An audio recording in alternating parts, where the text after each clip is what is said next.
নমস্কার, welcome to 24 hours TV channel.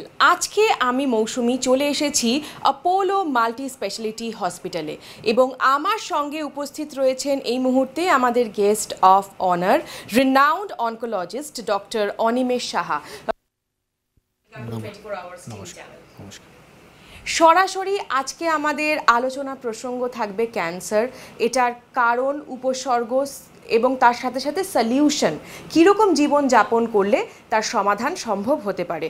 তো প্রথমে ডাক্তারবাবু, একটু দর্শকদের উদ্দেশ্যে আমরা সহজভাবে জানতে চাইব যে what is head and neck cancer. আমাদের এই যে ক্যান্সার, খুব কমন দুটো ক্যান্সারের জায়গা আমি আপনাকে বললাম যে হেড এবং নেক, তো এটা সম্পর্কে কী বলবেন? দেখুন, হেড অ্যান্ড নেক ক্যান্সার বলতে আমরা প্রাথমিকভাবে যেটা বুঝি সেটা হচ্ছে গলা এবং মুখের আশেপাশের যে সমস্ত অর্গানগুলো আছে তার ক্যান্সার। হেড নেক ক্যান্সারের মধ্যে জিভের ক্যান্সার হতে পারে, গালের ক্যান্সার হতে পারে, চোয়ালের ক্যান্সার হতে পারে, টনসিলের ক্যান্সার হতে পারে, ভয়েস বক্সের ক্যান্সার হতে পারে, নাকের পেছনের দিকের একটা অংশ থাকে নেসোফ্যারিংস, এর ক্যান্সার হতে পারে। তো এই সমস্ত জায়গায় যখন ক্যান্সার হয় সেগুলোকে আমরা সম্মিলিতভাবে হেড অ্যান্ড নেক ক্যান্সার বলে থাকি। তো একটু জানতে চাইবো যে এটা ঠিক কতটা কমন? দেখুন, হেড নেক ক্যান্সার খুবই কমন ইন্ডিয়াতে। আমরা যদি গ্লোবোকন 2022-এর সমীক্ষা দেখি তাহলে দেখব আমরা এটা ওভারঅল মানে ছেলে এবং পুরুষ এবং মহিলাদের মিলিয়ে সেকেন্ড মোস্ট কমন ক্যান্সার, এবং পুরুষদের মধ্যে এটা কিন্তু এক অন্যতম ক্যান্সারের কারণ। হেড নেক ক্যান্সারে আমি যেরকম বললাম, অনেকগুলো অর্গ্যানকে ইনভলভ করে হেড নেক ক্যান্সার হয়। শুধু যদি আমরা জিভ এবং লিপস এই ক্যান্সারটা ধরি তাহলে আমরা দেখব 2022 সালে প্রায় 1.5 লক্ষ মানুষ এই ধরনের ক্যান্সারে আক্রান্ত হয়েছে এবং 80,000 মানুষ কিন্তু এই ধরনের ক্যান্সারে মারা গেছে।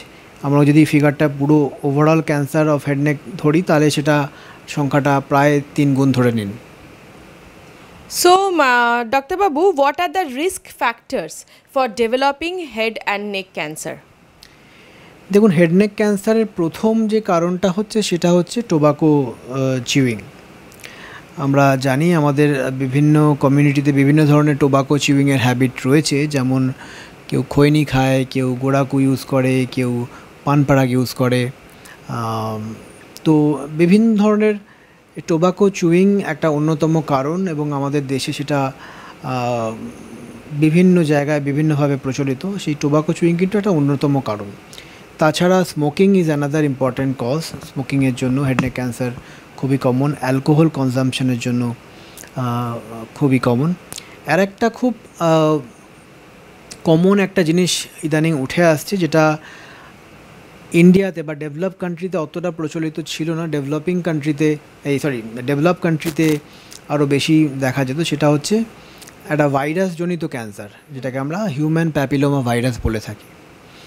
এটা মেনলি মহিলাদের এবং পুরুষদের জেনিটালস মানে প্রজনন অঙ্গকে ইনভলভ করে, এবং এটা ডেভেলপ কান্ট্রিতে যেটা দেখা গেছে আনপ্রোটেক্টেড ওরাল সেক্সের থেকে মুখের ক্যান্সারে কনভার্ট হয়, যেটা আমাদের দেশে এখন তার প্রবণতা ক্রমশই বাড়ছে এবং এই ধরনের ক্যান্সার ইয়াঙ্গার পেশেন্টদের মধ্যে দেখা যাচ্ছে। অলরাইট, সো ডাক্তারবাবু, আমরা একটু জানতে চাইবো যে what are the symptoms of head and neck cancer. যখন আমাদের কাছে মেনলি পেশেন্টরা আসে যে মুখের মধ্যে জিভে বা গালে একটা ঘা হয়েছে, সেই ঘাটা শুকাচ্ছে না, অনেক অ্যান্টিবায়োটিক খাচ্ছেন, ঘাটা কমছে না, বাড়ছে, জিভের মুভমেন্টটা হয়তো কমে যাচ্ছে, ব্যথা করছে, খেতে গেলে অসুবিধা হচ্ছে, গিলতে গেলে ব্যথা লাগছে, গলার ভয়েস চেঞ্জ হচ্ছে,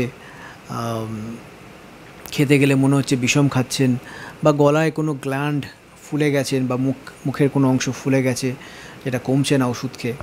তো এই ধরনের সিমটম নিয়ে পেশেন্টরা আমাদের কাছে আসে।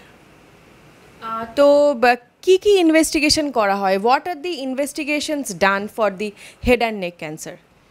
যখন এই ধরনের সিমটম নিয়ে আমাদের কাছে কোনো পেশেন্ট আসে, আমরা প্রাথমিকভাবে পেশেন্টের একটা হিস্ট্রি নিই, আমরা ক্লিনিক্যালি পেশেন্টকে দেখি, এক্সামিন করি এবং কিছু রুটিন ব্লাড টেস্ট করা হয়। তারপরে প্রাথমিক যে টেস্টটা করা হয় সেটা হচ্ছে বায়োপসি।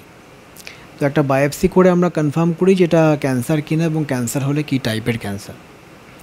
তো বায়োপসি করার পর আমাদের দ্বিতীয় কাজ হয় সেটাকে কিছু স্ক্যান করে দেখা যে ক্যান্সারের কতদূর প্রসারিত হয়েছে বা বিস্তৃতি কতটা, সেটা কি শুধু মুখের মধ্যে সীমিত আছে নাকি কোনো গলার গ্ল্যান্ডে গেছে নাকি অন্য কোনো অর্গানে গেছে, এবং মুখের মধ্যেও যদি থাকে ভেতরে ভেতরে কতটা জায়গাকে ইনভলভ করেছে।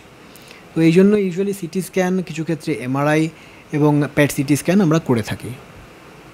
আচ্ছা, তো পরবর্তী প্রশ্ন, what are the stages of head and neck cancer, বা কতগুলো পর্যায় রয়েছে?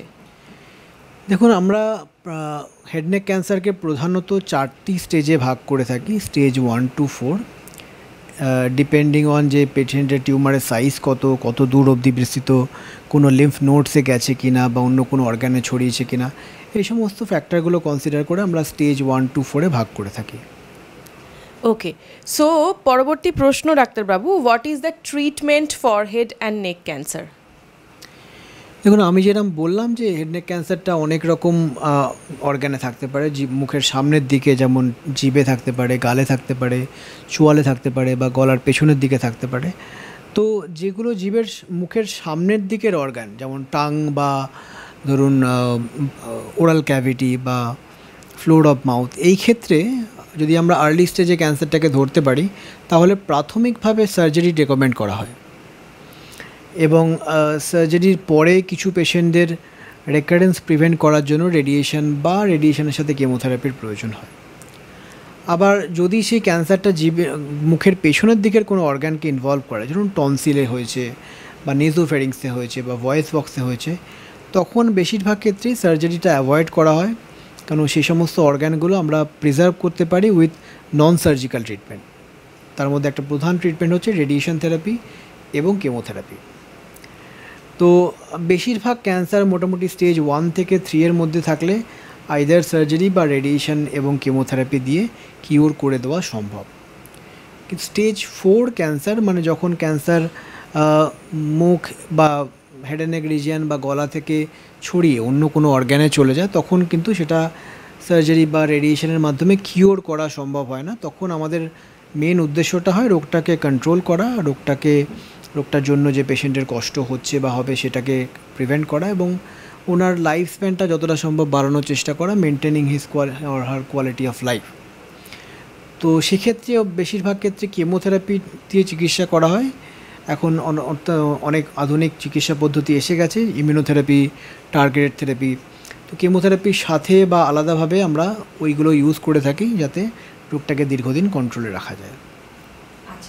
তো ডাক্তারবাবু, এটা জানতে চাইবো যে what are the advanced options, মানে অ্যাডভান্সড অপশনস কী কী অ্যাভেলেবেল রয়েছে ট্রিটমেন্টের জন্য হেড অ্যান্ড নেক ক্যান্সার? দেখুন, প্রত্যেকটা মোডালিটিতে বা স্পেশালিটিতে অ্যাডভান্সমেন্ট আসছে ইন মেডিকেল সায়েন্স। রেডিওথেরাপিতে যেমন advancement has come over a decade of time, মানে রেডিওথেরাপি 10 বছর আগে যেরকমভাবে চিকিৎসা করা হতো তার চেয়ে আমরা অনেকটাই সরে এসেছি। আগেকার দিনে যখন রেডিয়েশন হতো তখন পেশেন্টের অনেক সাইড এফেক্ট হতো, পেশেন্ট খেতে পারতেন না, গলায় ব্যথা হতো, মুখ শুকিয়ে যেত, ভয়েস চেঞ্জ হয়ে যেত। এখনকার দিনে আমরা অত্যাধুনিক রেডিওথেরাপি টেকনিক্সের মাধ্যমে আমরা ফোকাস করে যেখানে টিউমার আছে সেখানেই রেডিয়েশনটা দিতে পারি, এবং আশেপাশের মুখের বা গলার যত ক্রিটিক্যাল নর্মাল অর্গান আছে তাদেরকে বাঁচিয়ে করতে পারি। তাতে আমরা দেখেছি আমরা সাইড এফেক্টটা, ক্যান্সার কন্ট্রোলটাকে যেমন ইমপ্রুভ করতে পেরেছি এবং সাইড এফেক্টটাকেও অনেকটাই কম করতে পেরেছি। অত্যাধুনিক মেশিনস এসছে এবং অত্যাধুনিক টেকনিক যেমন আইএমআরটি বা আইজিআরটি বা অ্যাডাপটিভ রেডিওথেরাপি, এই সমস্ত চিকিৎসা পদ্ধতির মাধ্যমে আমরা ক্যান্সার কন্ট্রোল বা ক্যান্সার কিওরের চান্সটা যেমন বাড়াতে পেরেছি এবং সাইড এফেক্টটা অনেকটাই কমিয়ে আনতে পেরেছি। সেরকমভাবে সার্জিক্যাল ক্ষেত্রেও সার্জিক্যাল টেকনিক্সে ইমপ্রুভমেন্ট এসছে। কেমোথেরাপি, উন্নত মানের কেমোথেরাপি এবং কেমোথেরাপি ম্যানেজ করার যে আনুষঙ্গিক সাপোর্টিভ মেডিসিন সেগুলোও ইমপ্রুভ করেছে। নতুন নতুন থেরাপি, যেমন ইমিউনোথেরাপি ছিল না 10 বছর আগে, ইমিউনোথেরাপি এসছে, টার্গেটেড থেরাপি এসছে, যেগুলোর মাধ্যমে অ্যাডভান্স স্টেজের ক্যান্সারকেও দীর্ঘদিন কন্ট্রোল করে রাখা সম্ভব হচ্ছে। চলে আসবো শেষ প্রশ্নে, what is the prognosis of head and neck cancer? তো প্রগনোসিস বলতে আমরা বুঝি আউটকাম, মানে একটা ক্যান্সার পেশেন্টকে চিকিৎসা করলে তার কী আউটকাম হতে পারে। তো এই আউটকামটা অনেক কিছু ফ্যাক্টরের উপর নির্ভর করে। পেশেন্টের বয়স কীরকম, কোন স্টেজে আছে, পেশেন্টের কী চিকিৎসা হচ্ছে, তাতে কীরকম কী রেসপন্স করছেন। তো তো আমরা দেখেছি যে আর্লি স্টেজ, যেমন স্টেজ 1 এবং 2 যদি ক্যান্সার ধরা পড়ে, তাহলে কিন্তু চিকিৎসা পদ্ধতির মাধ্যমে সার্জারি হোক বা রেডিয়েশন থেরাপি হোক, তো বেশিরভাগ ক্ষেত্রেই পেশেন্টরা কিওর হয়ে যায়। তো মানুষের মধ্যে যে ভীতিটা থাকে যে ক্যান্সার হয়েছে কিছু হবে না, কিন্তু স্টেজ 1 এবং 2তে বেশিরভাগ ক্ষেত্রেই ক্যান্সারটা কিওর হয়ে যায়। স্টেজ 3তেও আমরা ক্যান্সারটাকে কিওর করতে পারি, যদিও স্টেজ 1 বা 2 এর থেকে চান্সটা কিছুটা কমে যায়। স্টেজ 4 ক্যান্সার আনফর্চুনেটলি এখনও আমরা কিওর করতে পারি না। সেই স্টেজে যখন রোগী পৌঁছায়, আমাদের চিকিৎসার মেন উদ্দেশ্যটা হয় রোগটাকে কন্ট্রোলে রাখা, রোগটার জন্য পেশেন্টের যে কষ্ট হচ্ছে বা হবে সেগুলোকে কন্ট্রোল করা এবং ওনার লাইফ স্প্যানটা যতটা সম্ভব বাড়ানোর চেষ্টা করা, কোয়ালিটি অফ লাইফটা মেনটেন করে। অসংখ্য ধন্যবাদ। তো আজকে আমরা জেনে নিলাম কিছু ক্যান্সারের, হেড অ্যান্ড নেক ক্যান্সারের স্পেশালি কিছু উপসর্গ এবং তার সমাধান। চলে আসব পরবর্তী প্রশ্নে, এবং এই প্রশ্নটা একদমই অন্যরকম। তো সরাসরি একটু জানতে চাইবো ডাক্তারবাবু, এই যে নিট স্ক্যাম বা নিট নিয়ে যে প্রশ্ন উঠেছে এবং জাতীয় স্তরে প্রশ্ন উঠেছে যে ডাক্তারদেরকে আমরা মনে করি যে সমাজের এমন একটা অংশ যেখানে তাদের উপর মানুষ অন্ধভাবে বিশ্বাস করে, নিজের স্বাস্থ্যের কারণে চোখ বন্ধ করে ভরসা করে, সেখানে সাদা খাতা জমা দিয়ে পরীক্ষার্থী ডাক্তারি পরীক্ষায় চান্স পাচ্ছে। তো এইটা সম্পর্কে কি বলবেন? দেখুন, এইটা শুনে আমি সত্যি খুব আশাহত এবং খুব খারাপ লাগছে যে এই জিনিসটা হয়েছে। আমরা আগে দেখেছি যে শিক্ষাক্ষেত্রে কীভাবে দুর্নীতি হয়েছে, এবং এখন স্বাস্থ্যের ব্যাপারে এটা দেখে খুবই ভয় হচ্ছে বা খুবই খারাপ লাগছে। এটা দুটো দিক। একটা দিক যারা খুব কষ্ট করে পড়াশোনা করে, আমরা যখন স্টুডেন্ট ছিলাম আমরা দেখেছি, আমরা নিজেরা খুব কষ্ট করে গ্রামে গঞ্জের থেকে খুব সাধারণ ছেলেরা পড়াশোনা করে কষ্ট করে পাশ করে জয়েন্ট এন্ট্রান্সে যখন চান্স পায়, তারা যে পরিশ্রমটা করে, মানে একজন সঠিক স্টুডেন্ট যারা ডাক্তারি পড়ুয়া হিসেবে ঢুকতে চাইছে, তারা যে পরিশ্রমটা করে যে জয়েন্ট পরীক্ষায় চান্স পায়, সেই কষ্টটা করার পরেও তারা সেই সুযোগটা পাচ্ছে না। এইটা যেমন একটা খারাপ দিক। দ্বিতীয় খারাপ দিক হচ্ছে যে কিছু মানুষ বা কিছু ছাত্র যারা আর্থিক বলের ভিত্তিতে এই সিটটাকে কেড়ে নিচ্ছে। একটা মানে মেধাবী ছাত্রের থেকে সেই সিটটা কেড়ে নেওয়া হচ্ছে। তাতে সেই ছাত্রটাকে যেমন ডিপ্রাইভ করা হচ্ছে, তেমনি সমাজের একটা বড় স্তরের মানুষকে কিন্তু সঠিক একজন চিকিৎসকের হাত থেকে ডিপ্রাইভড হতে হচ্ছে। কারণ এই টাকা দিয়ে সিট কেনা ডাক্তার যে কী হবে ভবিষ্যতে, সেটা আমরা কেউ জানি না।